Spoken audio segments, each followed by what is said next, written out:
Hey everyone, how's it going? I am Xeracon and I am back once again. The unspeakable has happened. Kotaku has written a good article. Yeah, I'm surprised too. So, what happened is that they wrote an article about a game called Grit, and to be honest, I had never heard of it before reading this article. The reason for that though is because it's a game that is exclusive to the Epic Games Store, and it's partnered with Epic Games. Without further ado though, let's dive into this. As you can see, the title is quite intriguing to say the least, profanity aside. Oh, and this game runs on the blockchain. It's a crypto game. Remember how Gabe Newell said that Valve was going to ban NFTs, but our good friend Tim Sweeney embraced crypto, even going as far as to say that Valve gatekeeps, which is hilarious considering that's coming from him. Well, he's a man of his word, and we now have a blockchain video game on the Epic Games Store. But let's get back to the article. Developer and publisher Epic Games will make its official foray into crypto with Grit, a battle royale from blockchain video game creator Gala Games. I'm going to quickly interrupt. The game is basically Wild West Fortnite without building, but on the blockchain. Tell me that you wanted this. Tell me that this was on your wish list. But I digress. Previously, Epic Games clashed with the video game marketplace Steam, who took a firm no NFT stance in 2021, which I already mentioned. Epic's founder and CEO, Tim Sweeney, said at the time that Epic Games Store will welcome games that make use of blockchain tech provided they follow relevant laws, disclose their terms, and are age-rated by an appropriate group. Gala Games announced at its Galaverse convention on June 6th that it had signed a partnership with Epic, so there will be additional Gala blockchain games coming to Epic's digital marketplace. You know, it really seems like Epic has its priorities in all the wrong places. Instead of improving the store, they're focusing on crypto games. Didn't they add some basic feature a month ago? Was it the shopping cart? I think they have that now, I'm not certain. I know that my local comic book shop has a shopping cart for their website, but apparently that was too hard for a multi-billion-dollar company to implement for a while. And they're still lacking features. Grit is going to be one of the very first NFT-based games on the Epic Games Store, Gala Games said at Galaverse. This is the moment that it's all going to start to change, and everybody's going to figure out that why would you play any game where you don't own what you buy in the game? Good question. I'll ask a better question though, Gala and Epic. How about I own the game first? I mentioned this earlier this year that these game companies that want to use the blockchain should concentrate that energy on allowing us to own the games we buy and the items within them.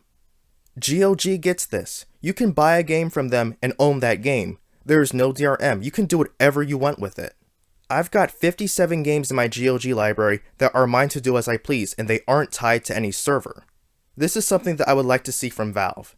Steam's DRM is not as bad as Denuvo, which cripples performance and can render you unable to play games that use it if they aren't connected to the servers, but it's not something that I want. At least I can play games offline on Steam, provided the games don't use Denuvo. But these publishers would rather find out how to sell us things in games instead of either making sure they run properly or that we own them. This time, they're trying to dangle a carrot in front of our faces by saying we'll own these items, though not the game. Let me get back to the article though. Great question. I can think of a few reasons. Grit is a remarkably beige-colored battle royale set in the Wild Wild West. You can shoot other players with guns and ride NFT horses, which one Twitter user pointed out to be asset flips. Or at least the horse that Gala placed in Epic Chess Drop at Galaverse is a faithful asset flip. And here's the tweet that was mentioned. Hey look, I got my own for only $30. Wow. And as you can see, that is one of the assets used. There isn't anything inherently wrong with asset flipping, an often reductive term that refers to the time, money, and hair-saving practice of using pre-made assets in game development. I agree. But using pre-made assets in Epic in any way feels scummy. It's especially icky that Gala seems to be framing these flips as limited NFTs, since you can already buy them off the Unreal Engine marketplace, plug them into Unity, and melt them into one horse king that obnoxiously believes in trickle-down economics. In a statement given to Game Developer, Gala Games said that the Grit Horse NFT pictured in the tweets was a placeholder asset, and that, in our rush to get things ready for Galaverse, we didn't replace the Grit placeholder image. It has been taken down.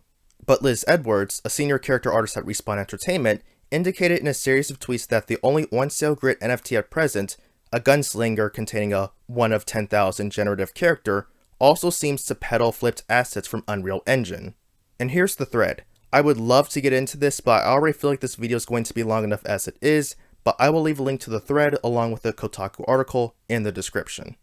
The boxes are supposed to cost $600 for the attendees, and that's only because they spent $8,000 just to be there, which is insane.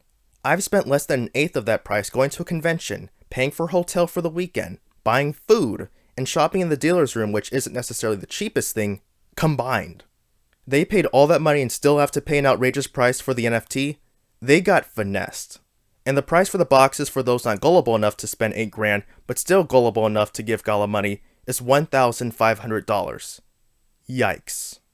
But here's the sweet cherry on top of this sundae of an article. Grit's description on the Epic Games Store has an opaque definition of crypto's role in the game, describing it as the world's first Web3 battle royale with an economy based on ownership and rewards.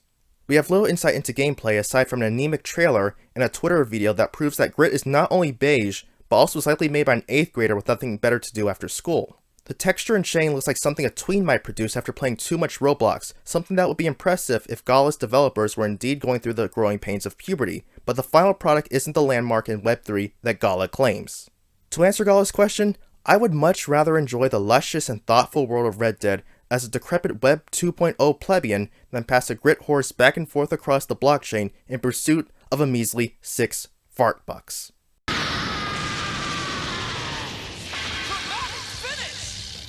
Good grief. You didn't have to do that, Kotaku. They were already on the ropes. Ashley, the writer of this article, clearly woke up and chose violence that day.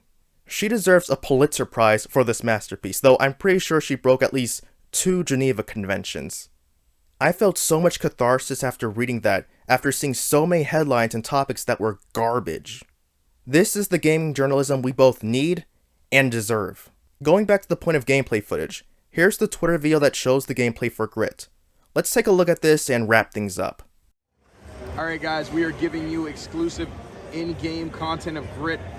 It's looking insane in the membrane, but this is what your character looks like in game. We could lay down some shots. Think Wild West, think Battle Royale, think Fortnite. Zero build Fortnite plus whatever your favorite Battle Royale game is, and this is what you get. Well, did you enjoy that? Did you think that was worth paying $8,000 to go and see? I don't know what we were supposed to take from that. While graphics aren't everything, it doesn't look striking to me. I can't even say that there's an art style it's going for. Fortnite isn't a graphics game, but it has an art style it goes for, and it succeeds on that end. This lacks that. Additionally, the player is in an empty room shooting the walls, which doesn't look like it's taking any damage. We're not seeing any sort of shootouts or gunfights. And what's with the character model looking like there's an invisible cast on the left arm? Allow me to reiterate myself. Did you think that was worth paying $8,000 to go and see? I don't know what to say. If people think this is something worth paying for and supporting instead of games that respect your money and give you a quality product, they clearly have more money than sense then. This game seems like all the crypto scams you hear about, but made into a game and slapped with Tim Sweeney's seal of approval. Remember though, that other publishers are getting into this area as well. Square Enix is doing this. Konami is doing this. Sega considered it too, but decided otherwise after feedback. This is what's happening in the industry. But the silver lining for me is that these companies end up saving me money by doing this. Square isn't going to get a dime from me ever again. And even though I had hopes for Konami after Getsu Fumaden Undying Moon, they're not getting money from me either.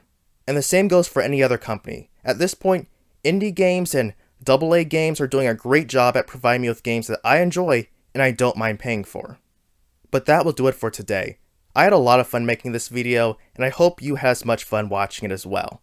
Thank you very much for taking the time to watch this video, and thank you for your continued support. I appreciate everyone who has watched one of my videos, left a comment, left a like, or subscribed. I really and truly appreciate it. So until next time everyone, I am iamxeracon signing off. Have a good one.